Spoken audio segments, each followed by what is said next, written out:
الله المولانا العظيم. وقال رسول الله صلى الله عليه وسلم: الدنيا سجن المؤمن وجنة الكافر، أو كما قال النبي صلی اللہ علیہ وسلم. قابل احترام دینی بھائی عزیز ہو، قرآن مجید کی جو میں نے تلاوت کی ہے اور اس کے عنوان کی ایک حدیث مبارکہ بھی پڑھی گئی ہے. محترم بزرگوں، دوستو، قیامت کے دن جتنے لوگ گنہگار لوگ ہوں گے، مجرم لوگ ہوں گے، اپنے اپنے گناہوں کے علامتوں سے قیامت کے لیے پہچانے جائیں گے. سورہ رحمان میں بڑی تفصیل کے ساتھ اسے بیان کیا گیا ہے. یعرف المجرمون بسیماہم، کہ مجرم لوگ قیامت کے دن اپنی علامتوں سے، اپنے نشانوں سے پہچانے جائیں گے. دنیا میں کون کیا گناہ کیا کرتا تھا وہ سب قیامت کے دن بتلانے سے پہلے اس کے چہرے مکڑے سے، اس کے جسم سے ظاہر ہو جائے. اس لیے قرآن و حدیث میں جا بجا اہل ایمان کو اس بات کی تاکید کی گئی ہے کہ وہ اللہ کی نافرمانی نہ کریں، رسول اللہ کی نافرمانی نہ کریں، بلکہ اطاعت و فرمانبرداری کی زندگی گزاریں. اور اگر ہم مومن و مسلمان ہو کر بھی اطاعت و فرمانبرداری کی زندگی نہیں گزارتے تو اس کے لیے اللہ تعالیٰ فرماتے ہیں وَمَن يَعْصِ اللَّهَ وَرَسُولَهُ، کہ جو کوئی اللہ کی نافرمانی کرتا ہے اور اللہ کے رسول کی نافرمانی کرتا ہے فَإِنَّ لَهُ جَهَنَّمَ، اس کے لیے تو ٹھکانہ جہنم ہے. خالدین فیہا ابدا، اور ایسا گناہگار جس نے اللہ کے رسول کی نافرمانی کی ہے وہ جہنم میں ہمیشہ ہمیشہ کو رہے. اس لیے بزرگوں، دوستوں، دنیا کی چند روزہ زندگی ہے. کون دنیا میں ہمیشہ رہنے کے لیے آیا؟ ہر ایک کوئی دنیا سے جانا ہی ہے، لیکن وہ کام ہم کریں جس کے کرنے کا اللہ کے رسول نے حکم دیا ہے. وہ کام ہرگز نہ کریں جس سے اللہ کے رسول نے منع فرمایا. گناہ کے دو قسمیں ہیں، ایک گناہ صغیرہ اور دوسرا ہے گناہ کبیرہ. صغیرہ کا مطلب چھوٹے چھوٹے گناہ اور گناہ کبیرہ کا مطلب ہے کہ بڑے بڑے گناہ.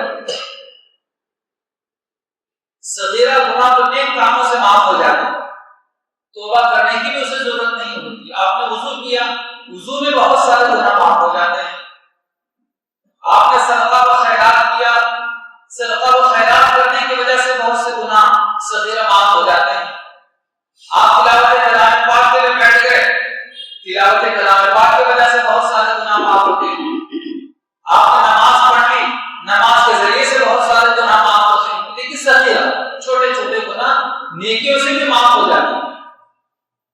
اسی لیے حکم یہ ہے کہ جب کبھی تم سے گناہ صادر ہو جائے تو گناہ کے بعد فوراً کوئی نیکی بھی کر لیا کرو تاکہ گناہ بھول جائے، ختم ہو جائے. اور دوسرے ہے گناہ کبیرہ، یعنی بڑے گناہ. اس کے لیے توبہ کی ضرورت پیش آتی ہے. بڑے گناہ بغیر توبہ کے معاف نہیں ہوتے. سچے دل سے توبہ کرنا چاہیے. اور توبہ کی تین شرطیں ہیں. اگر ہماری توبہ کو تین چیزیں پائی جاتی ہیں تو توبہ ہے، اس سے بڑے گناہ بھی معاف ہو جاتے ہیں. لیکن اگر وہ تین چیزیں اگر ہماری توبہ میں نہیں پائی جاتی تو پھر توبہ کا کوئی مزہ نہیں. کون سی تین چیزیں ہیں؟ ہر مسلمان کو چاہیے کہ جب بھی توبہ کرنے کے لیے اللہ تعالیٰ کی بارگاہ میں حاضر ہو اور اپنے ہاتھ اٹھائیں تو ان تین چیزوں کو ملحوظ رکھیں. ایک تو یہ ہے کہ جو گناہ کیا گیا ہے اس سے فوراً چھوڑ دو. دوسرے یہ ہے کہ جو گناہ کیا ہے اس میں اس پر ندامت اور افسوس اور شرمندگی ہو کہ واقعی مجھ سے غلط کام ہو گیا. اور تیسرا یہ ہے کہ وہ گناہ آئندہ نہ کرنے کا ارادہ کرے. تین چیز، جو گناہ کیا گیا تھا فوراً چھوڑ دے، دوسرے ہے جو گناہ پر ندامت اور شرمندگی ہو، اور تیسرا یہ ہے کہ وہ گناہ آئندہ نہ کرنے کا ارادہ کرے. جس کے توبہ میں یہ تین چیزیں پائی جاتی ہیں وہ توبہ ہے. اور اللہ تعالیٰ اس توبہ سے بڑے گناہوں کو بھی معاف کر دیتے ہیں.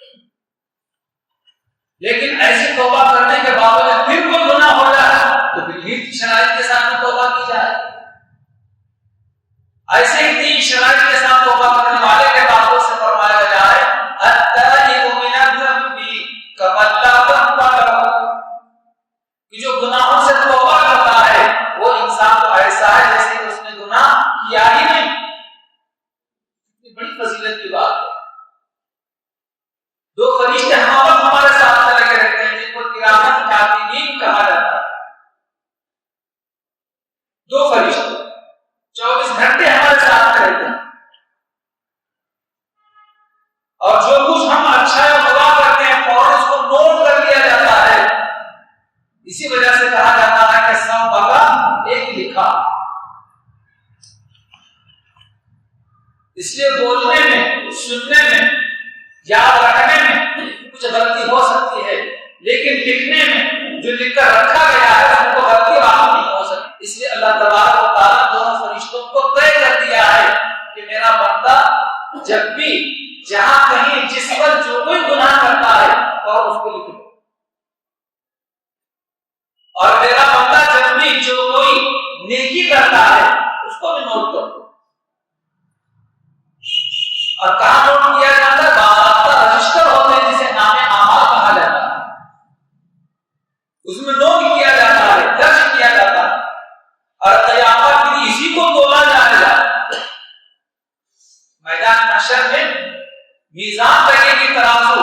قرآن میں بھی اس کا ذکر ہے اور احادیث مبارکہ میں بھی اس کا تذکرہ موجود ہے کہ میدان محشر میں ترازو لگائی جائے گی، ہمارے انہیں نیکیوں کو اور گناہوں کو تولا جائے گا.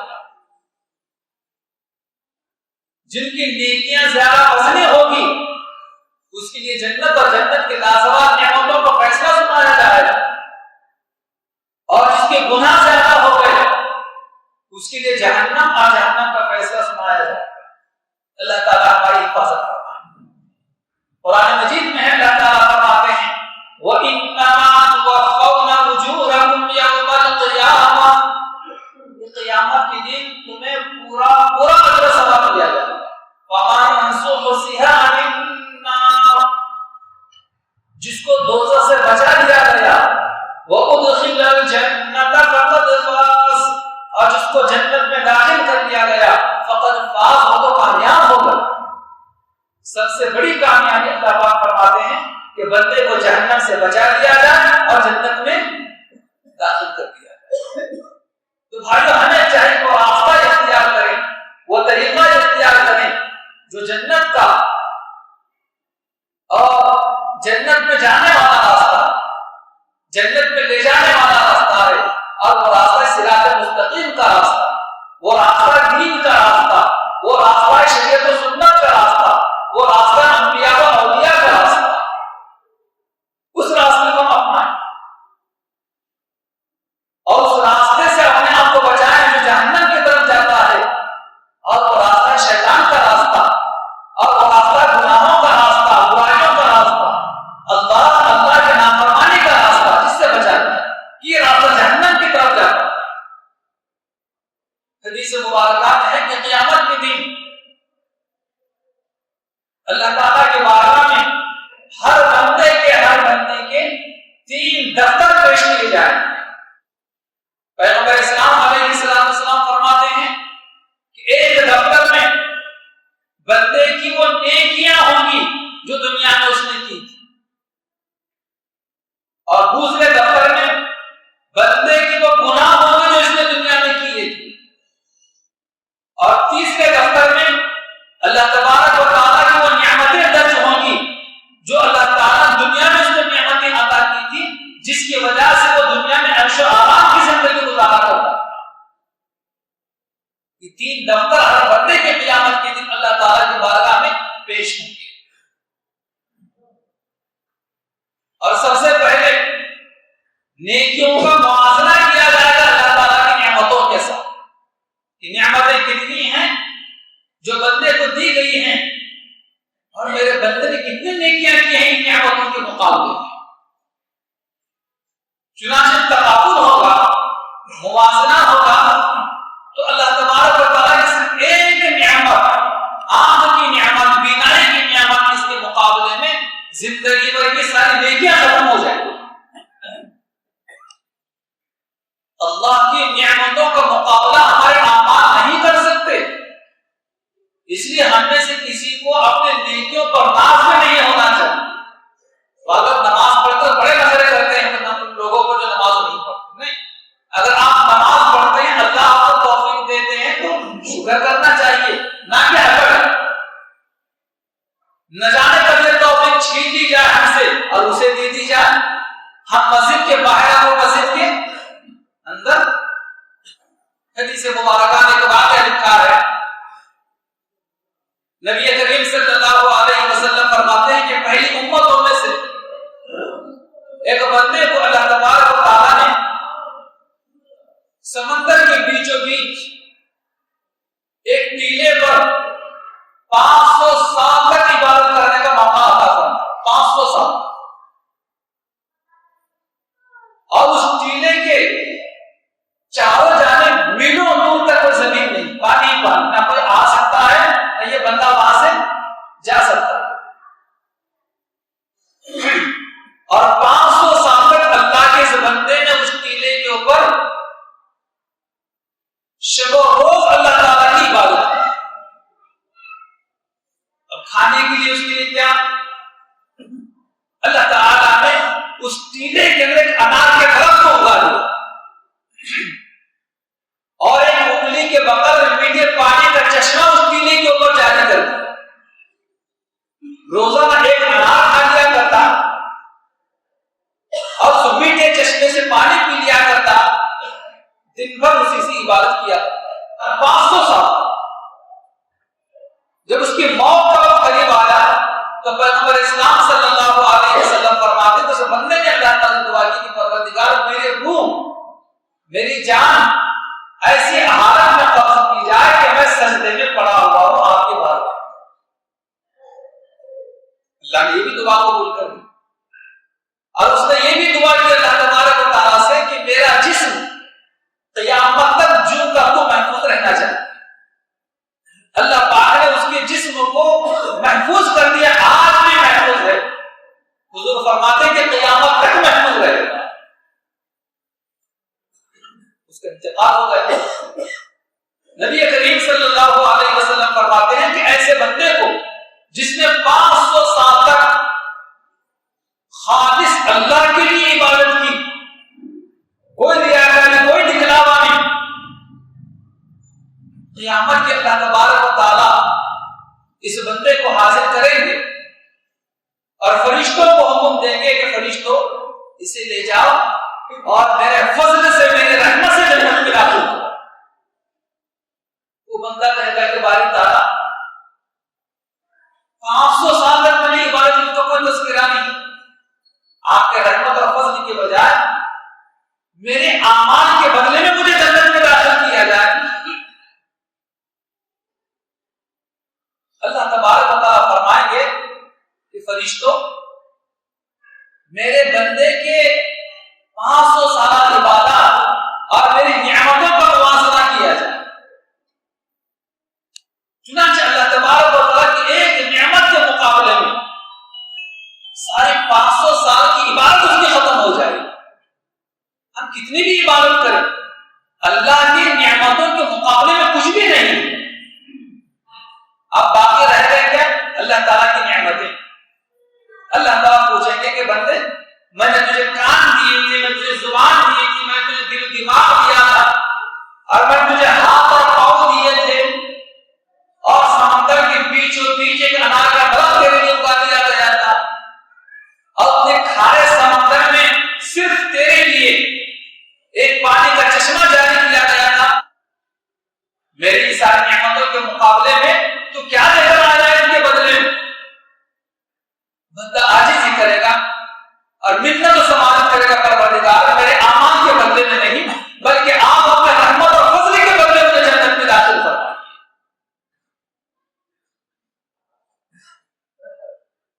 معلوم ہوا کہ اللہ تبارک و تعالیٰ کا فضل اور اللہ تعالیٰ کی رحمت بہت بڑی چیز ہے۔ اللہ تعالیٰ نے بے شمار نعمتوں سے ہمیں مالا مال کیا ہے۔ ہماری نیکیاں، ہماری زندگی کے اعمال، ہماری نمازیں، ہمارا روزہ، ہمارا صدقہ و خیرات اللہ کی نعمتوں کا مقابلہ نہیں کر سکتے۔ اسی ضمن میں ایک حدیث مبارکہ ہے نبی کریم صلی اللہ علیہ وسلم، اسی قسم کا ایک بندہ جسے اللہ تبارک و تعالیٰ نے 500 سال عبادت کا موقع عطا فرمایا، پھر قیامت واقع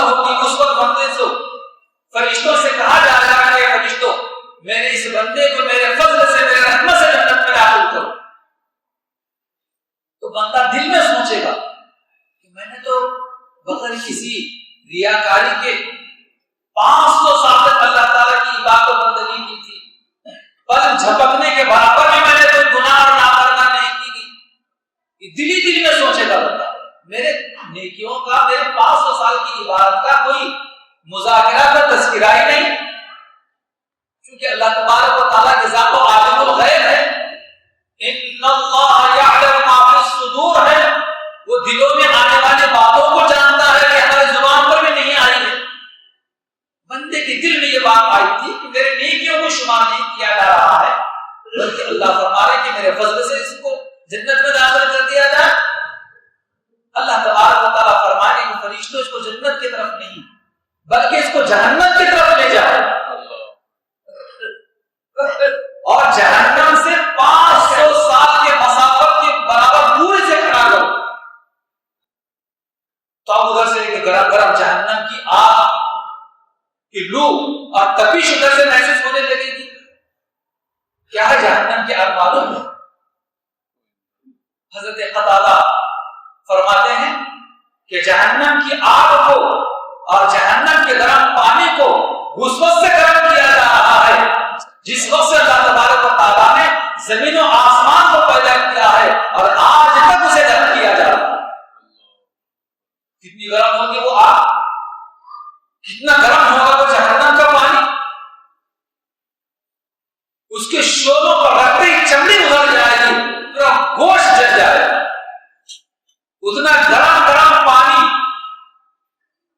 اسے پینے کے لیے دیا جائے گا. حدیث مبارکہ میں ہے کہ بھوک کے مارے پیدا ہوگا، کھانا کھانا کہہ کر چلائے گا، برسوں بعد اسے کھانا دیا جائے گا. تو قرآن میں ہے کہ زقوم کا کھانا اسے دیا جائے گا. کیا ہے زقوم جانتے ہیں؟ زقوم جہنم کی آگ میں درخت اگتا ہے. جہنم کی آگ میں عام طور پر جو ہے آگ جو ہے درختوں کو جلا دیتی ہے،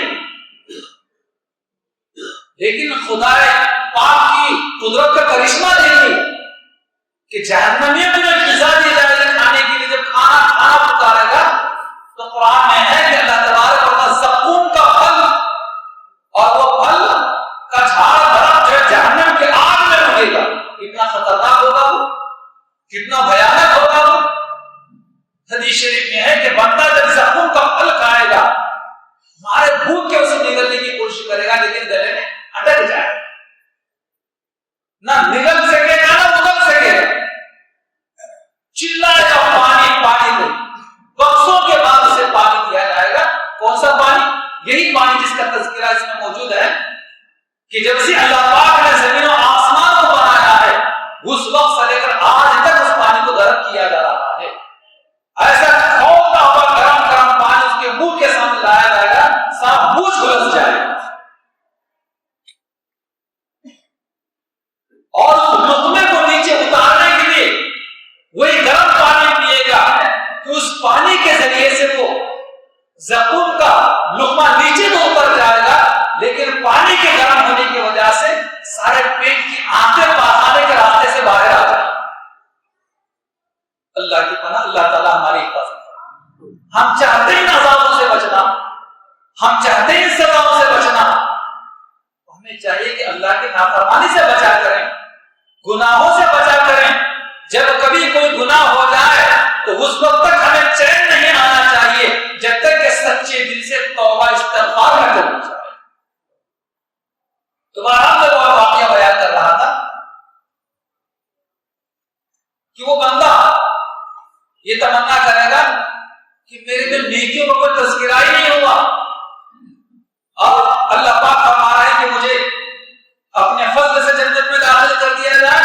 اللہ تبارک و تعالیٰ اس بندے کو جہنم کی طرف روانہ کریں گے فرشتوں کے ذریعے سے، اور 500 سال کے مسافت کے بعد دوری سے کھڑا کیا جائے گا.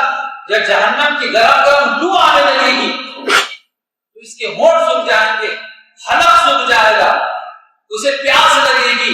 تو حدیث شریف کے اندر ہے نبی کریم علیہ السلام فرماتے ہیں کہ اس میدان میں ایک ہاتھ نکلے گا اتنا، جس ہاتھ کے اندر ایک گلاس پانی ہوگا. یہ دیکھے گا تو چلائے گا کہ مجھے پانی پلایا جائے، مجھے پانی دیا جائے، میرا حلق سوکھ رہا ہے، میں پیاس کے مارے بیٹھا ہوں، بے چین ہوں. غیر سے آواز آئے کہ مجھے پانی مل سکتا ہے لیکن اسے خریدنا پڑے گا، مجھے پانی مل سکتا ہے لیکن اس کی قیمت ہے، لینا پڑے گا، وہ بندہ کہے گا کہ اس کی کیا قیمت ہے، اس کا کیا معاوضہ ہے؟ آواز آئے گی کہ آج اس ایک گلاس پانی کی قیمت جو ہے 500 سال کی عبادت، ایک گلاس پانی کی قیمت 500 سال کی عبادت ہے۔ بندہ چونکہ پیاس کے مارے بیدار ہوگا، اس لیے کہا کہ میرے پاس 500 سال کی عبادت موجود ہے، چنانچہ 500 سال کی عبادت دے دے گا وہ، اور ایک گلاس پانی اس کے منہ کے سامنے کر دیا جائے گا، پانی لے لے گا، پی لے گا، ختم۔ اللہ تعالیٰ قرآن فرمائیں گے کہ فرشتوں لے کر آؤ اسے میرے سامنے۔ حدیث شریف میں ہے کہ جب اس بندے کو اللہ تعالیٰ اپنے سامنے بلائیں گے تو کہیں گے بندے تجھے اپنے نیکیوں پر بڑا ناز تھا، تو کہہ رہا تھا کہ میرے نیکیوں کو تذکرہ ہی نہیں ہوا یہاں پر، کہاں ہیں تیری نیکیاں؟ تو نے تو اپنے 500 سال کی نیکیاں ایک گلاس پانی کے بدلے میں دے دی، اب میں نے تجھے کتنی نعمتوں سے نوازا ہے، میری نعمتوں کے بدلے میں تجھے کیا لے کر آیا؟ بندہ اعتراض کرے گا پروردگار مجھے بات سمجھ میں آ گئی، میں اپنے اعمال کے بدلے میں جنت میں جا نہیں سکتا اور آپ کی نعمتوں کو معاوضہ میں آپ کو دے نہیں سکتا، باری تعالیٰ آپ مجھے اپنے رحمت سے، باری تعالیٰ آپ مجھے اپنے فضل سے جنت میں داخل کرو، چونکہ حجت مکمل ہو چکی ہوگی تاکہ قیامت تک آنے والے انسانوں کو بات سمجھ میں آ جائے، حجت تمام ہو چکی ہوگی، اللہ پاک فرمائے کہ فرشتوں اسے لے جاؤ میرے فضل اور رحمت سے جنت میں داخل کرو۔ تو محترم بزرگوں اور دوستوں، قیامت میں ہر بندے کے 3 دفتر جو اللہ تعالیٰ کے بارگاہ میں پیش کیے جائیں گے، ایک گناہوں کا دفتر، دوسرے نیکیوں کا دفتر، اور تیسرے اللہ تبارک و تعالیٰ کی نعمتوں کا دفتر، کہ جو اللہ تعالیٰ نے زندگی میں سے نعمتیں عطا فرمائی تھی، جن کو کھا کر پی کر استعمال کر کے دنیا میں عیش و آرام کی زندگی کو گزارا کرتا ہے۔ اس لیے ہمیں چاہیے کہ ہم اللہ کی نعمتیں ضرور کھائیں، ضرور پیئیں، ضرور استعمال کریں، کوئی منع نہیں کرتا ہے، تو ہمیں بھی چاہیے کہ ہم اللہ تعالیٰ کی نعمتوں کا شکر ادا کریں۔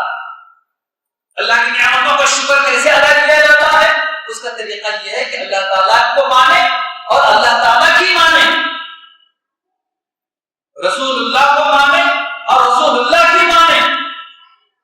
ایمانیات میں سے 3 چیزیں ہیں، ایک توحید، دوسرے رسالت اور تیسرے ہے آخرت۔ توحید کا مطلب یہ ہے کہ اللہ تبارک و تعالیٰ کو ایک مانے، جب اللہ کو ایک مانا ہے تو اسی ایک رب کی مان کر زندگی گزارے۔ اللہ کے رسول حضرت محمد مصطفیٰ صلی اللہ علیہ وسلم کو جب آخری رسول تسلیم کیا ہے تو اس اللہ کے آخری رسول کے پیغام کو بھی مانے۔ رسول کو تو مان رہا ہے لیکن رسول اللہ کے نہیں مان رہا ہے، اللہ کو تو مانتا ہے لیکن اللہ کی نہیں مانتا، تو قیامت کے دن اللہ کے پکڑ سے بچ بھی نہیں سکتا اور جہنم سے بھی اپنے آپ کو بچا نہیں سکتا اور جنت میں بھی جا نہیں سکتا۔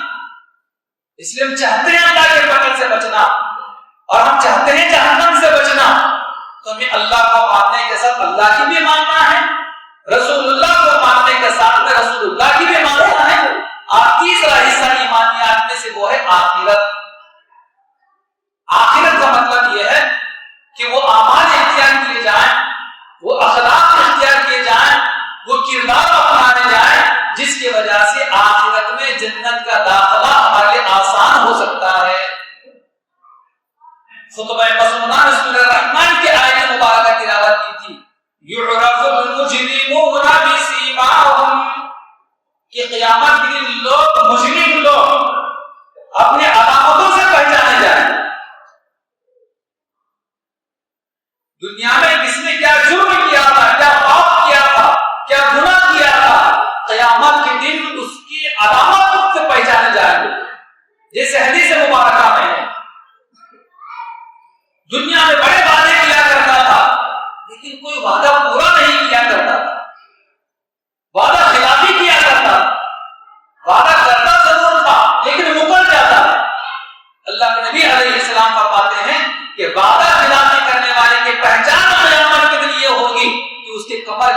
پردہ لگایا، سارے میدان محشر میں اس کی ذلت ہوگی، بے عزتی ہوگی. یہ وہ آدمی ہے جو دنیا میں لوگوں سے وعدے تو کیا کرتا تھا لیکن کبھی اپنے وعدے کو پورا نہیں کیا کرتا. حدیث شریف کے اندر ہے کہ شراب کا پینے والا آدمی قیامت کے میدان محشر میں اس کے منہ سے ایسی گندی بدبو ظاہر ہوگی کہ لوگ اس سے دور بھاگیں گے. نیچے کا ہونٹ اتنا لمبا ہو جائے گا کہ پیروں میں آئے گا اور اوپر کا ہونٹ بھی پیروں میں آنے لگے گا تو اپنے اوپر کے ہونٹ کو کپڑے کی طرح پردہ کر پیچھے سر پہ ڈال دے. اس علامت سے پہچانے گی وہ آدمی جو دنیا میں شراب کیا کرتا اور نماز نہ پڑھنے والے کی میدان محشر میں علامت ہوگی کہ نماز نہ پڑھنے والے کے پیشانے پر 3 سطریں لکھی گئی ہوں، 3 لائنیں لکھی گئی ہوں. کیا ہوگا؟ 3 لائنوں میں لکھا ہوگا. اللہ کے نبی علیہ السلام فرماتے ہیں کہ قیامت کے دن میدان محشر میں بے نمازی لوگ اس طریقے سے پہچانے جائیں گے کہ ان کے پیشانے کے اوپر 3 لائن لکھی ہوئی ہوں، 3 سطریں لکھی ہوئی ہوں گی. پہلی لائن میں لکھا ہوگا او اللہ کے حق کو ضائع کرنے والے. دوسرے سطر میں لکھا ہوا ہوگا آج اللہ کے غصے کے ساتھ خاص، یعنی اللہ خاص طور پر تیرے اوپر غصہ ہے. دوسرے سطر میں لکھا ہوگا اللہ کے غصے کے ساتھ مخصوص. اور تیسرے سطر میں لکھا ہوگا جیسے تو دنیا میں اللہ کے حق کو ضائع کیا ہے آج تو اللہ کی رحمت سے مایوس ہو جائے. معمولی بات نہیں ہے. اس لیے محترم بزرگوں دوستوں، یعرف المجرمون بسیماہم کہ قیامت کے لوگ مجرم لوگ اپنے علامتوں سے نشانیوں سے پہچانے جائیں. ایک حدیث مبارکہ میں ہے کہ مانگنے والے لوگ جو بلا ضرورت کے مانگتے ہی رہتے ہیں، کوئی ضرورت نہیں، کوئی قرضہ نہیں، کوئی پریشانی نہیں ہے لیکن عادت بن چکی ہے مانگنے کی، تو ایسے مانگنے والے لوگ حدیث شریف کے اندر کہ قیامت کے دن میدان محشر میں اس طریقے سے آئیں گے کہ ان کے چہرے کے اوپر گوشت نہیں ہوگا، صرف ہڈیاں ہوں گی، گوشت نہیں ہوگا چہرے. پورے میدان محشر کے لوگ دیکھ کر پہچان جائیں گے کہ وہ آدمی ہے دنیا میں بھیک مانگا کرتا تھا، اسے کوئی ضرورت نہیں ہوا کرتی تھی مانگنے. ایسے مجرم لوگ پہچانے جائیں جیسے مجرم لوگ اپنے گناہوں کی علامتوں سے پہچانے جائیں گے. حدیث شریف میں ہے کہ نیک لوگ اپنے نیکیوں کی علامتوں سے پہچانے جائیں گے. کیسے پہچانے جائیں گے؟ بلکہ حدیث مبارکہ میں ہے نبی کریم علیہ السلام فرماتے ہیں کہ قیامت کے دن سب سے پہلے اللہ تبارک و تعالیٰ مجھے سجدہ کرنے کی اجازت دیں گے. میں سجدے میں پڑ جاؤں گا اور سب سے پہلے میں اپنا سر سجدے سے اٹھاؤں گا. سجدے سے سر اٹھاؤں گا تو میدان محشر کے اندر حضرت آدم علیہ السلام کے زمانے سے لے کر ہر پیغمبر کی قومیں جمع ہوں اور سارے انسانوں کی جو صفیں لگیں گے قیامت کے دن میدان محشر میں. حدیث شریف میں ہے کہ 120 صفیں لگیں گے. ان 120 صفوں میں 40 صفیں 1,24,000 پیغمبروں کی امتوں کی. 1,120 میں سے 40 چلے گئے تو کتنے رہے؟ 80 رہے. نبی کریم علیہ السلام فرماتے ہیں کہ میدان محشر میں 120 صفوں میں سے 80 صفیں میری امت کے لوگوں کی ہوں.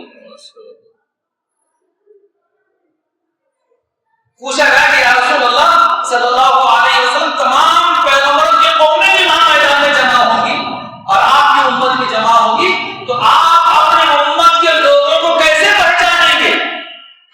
نبی کریم صلی اللہ علیہ وسلم فرماتے ہیں کہ چند چرواہے ایک جگہ جمع ہو کر اپنے جانوروں کو چراتے ہیں اور جب شام ہو جاتی ہے تو چرواہے اپنے اپنے جانوروں کو پہچان کر گھروں کو لے جاتے ہیں.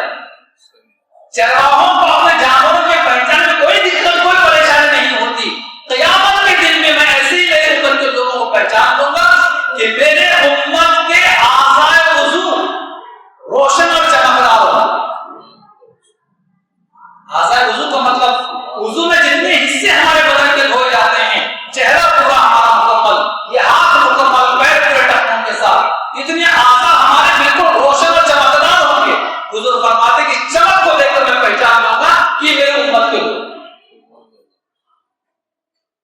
اللہ تعالیٰ سے دعا کہ اللہ پاک ہمیں اپنی اطاعت و فرما برداری کرنے کی توفیق عطا فرمائے اور ہر چھوٹے بڑے گناہوں سے اللہ پاک ہماری حفاظت فرمائے اور جو کچھ گناہ ہم سے اب تک ہو چکے ہیں ہم صدق دل سے توبہ کرتے اللہ ہمارے ہر چھوٹے بڑے گناہ کو معاف فرمائے اور آئندہ گناہوں سے بچنے کی توفیق عطا فرمائے آمین وآخر دعوانا ان الحمدللہ رب العالمین.